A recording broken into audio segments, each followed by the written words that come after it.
Hi guys and welcome to Bomb Anime. It's your girl Ruka. And Big Boy Sammer here bringing you our part 2 on Skeleton Knight in Another World. What I was saying last time actually happened. He did reveal himself. Oh, that sounds wrong. He revealed his skeletal structure. Wow, yeah, okay. That was a mistake. I mean, we always say what we really mean. No. Is that what you really mean, Ruka?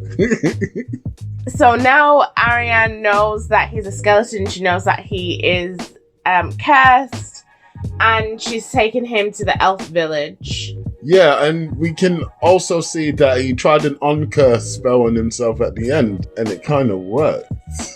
Yes, Maybe. he uncursed his arm. We don't know if it's going to last. But yeah, I mean, maybe it's that easy. And the title ends here. Does it? There's other things to do, blood. Like there's a whole conspiracy. There's this. No, I said the title. Oh, being a skeleton. It might have a timer thing. It might be like only for a limited time, maybe like 20 seconds or something.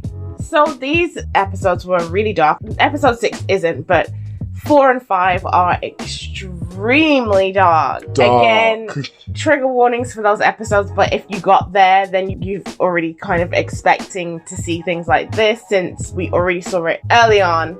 So they were rescuing the rest of the elves. Children, as well as, like, not children.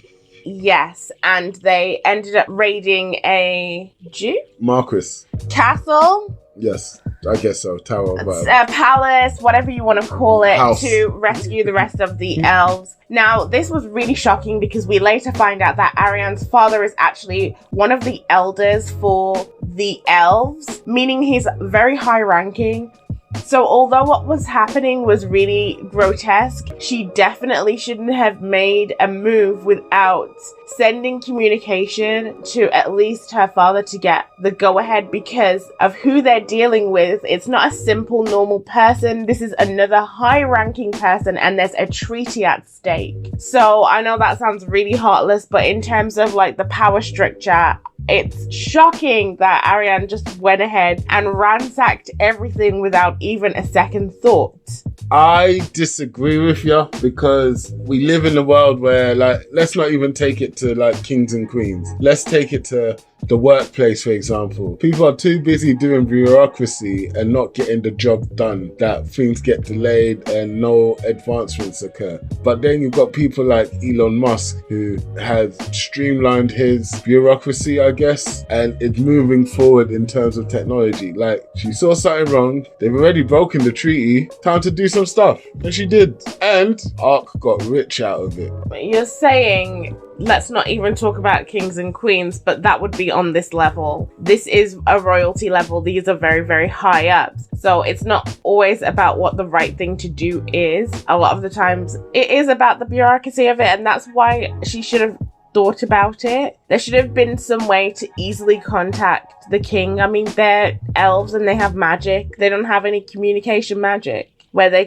she can just quickly say, I need to raid. I need the go-ahead on this. Have you seen communication magic in 6 episodes? No, but we haven't seen a lot of the magic. In all honesty, we haven't seen very much magic. We've only seen the same couple of spells. True. We haven't seen much else. We don't know about the magic structure enough. There must be some kind of communication magic.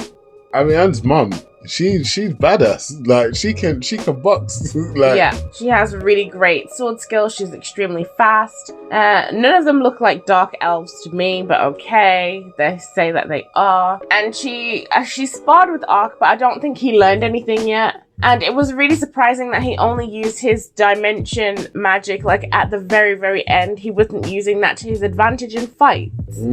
Since these episodes have been going on, Ark hasn't really encountered anyone that could give him a hard time. That's so true. Because of that, he has been so OP, he's been able to overpower every single person he's come into contact with. So I guess because of that, he hasn't bothered on the skill levels, and that's why Ariane's mom was so easily beating him, because she has skills and she's using them all to her advantage, and he hasn't had to do that, so he hasn't bothered. That's very true. Look, you can be stronger, you can be faster, but if you don't know how to fight, you're basically a big target most of the time. You might get a couple of hits in, but really and truly, if you're facing a master, you're going down, mate. And I like the way that she calls Arky. I think that's kind of cute though still. But Punter for the win. Best character of the anime by far.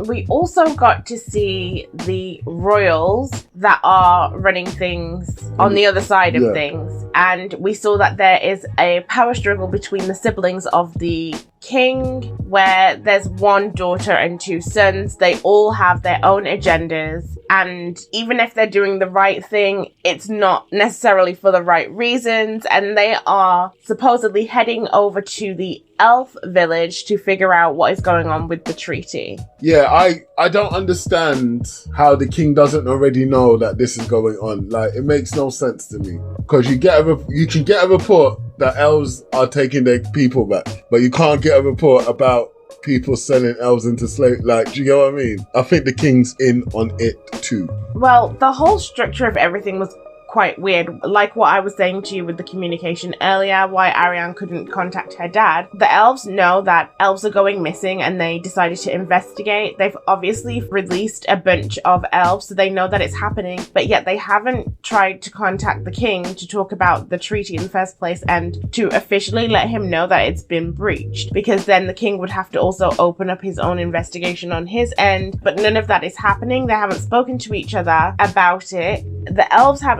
animosity towards the humans, saying, oh, they're not going to stop it, but they haven't even made them aware. Yeah, there's been no communique. It's really strange dynamic. I'm not sure if it's intentional or not at this moment. So now they're going to be confronting each other with the information about these missing elves. Of course, it now seems like there are many factions on the human side that have all broken up. The rule is very unstable. Everybody has their own factions and their own reasons for doing things. So I feel like that's going to crumble a little bit more. Okay, look, with stuff like this, when there's factions going around and you're trying to off the brother or the sister in order to get your own rule or whatnot, the rule is already unstable.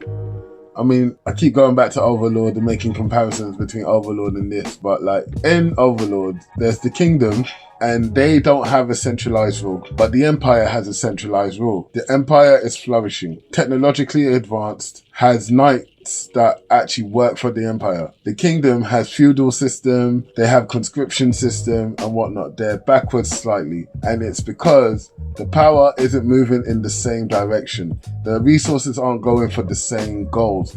The movement isn't going towards one agenda, and that is it. If you have one agenda, you can move so much faster. And that's why stuff like dictatorships is appealing, because they're thinking to themselves, well, if I was in charge of everything, I can move us towards X, or I can make sure that we are Y. It's not necessarily a good thing to be a dictator. That's not what I'm saying.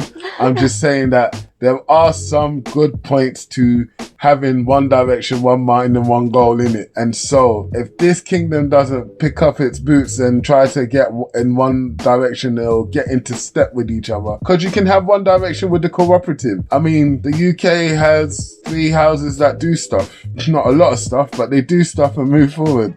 The US has 2. They cooperate, sort of, kind of. But I'm just saying, it needs to be one movement forward. That's my TED talk, thank you. Isn't Ariane's system a bit weird, fam? Like, what was that? What was that about? Like, Ruka, what was that about, fam? And on that note... Ruka, what was that about, fam? Come on. And on that note... Thank you so much for joining us today. Also, in the comments, let us know what you thought of Ariane's sister. Like, she was a bit weird, right? Don't forget to like, subscribe, and share. Peace.